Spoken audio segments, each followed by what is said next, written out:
Magandang umaga, Nanay Lorna. Maganda po. Ayan, maganda. Mas maganda lalo siya sa umaga. Ayan, isinama po natin dito si Nanay Lorna. Wala pa pong mga bata. Ayan, maaga kaming pumasok. At si Nanay Lorna, itutur po natin dito sa school namin kung saan nga po pumapasok si Ninita.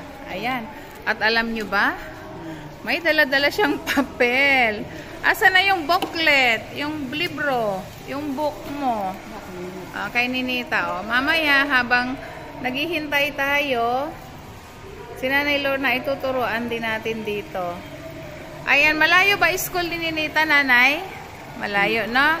Oo, malayo. Kaya kailangan talaga natin na sasakay tayo. May sasakyan. Ayan. Ayan daw yung kanyang gawa. Naku, talagang gusto niya pong pumasok. Hindi na po natin papawin. Ayan po, oh. Ayan, nagsulat na po si Nanay Lorna. Maganda siyang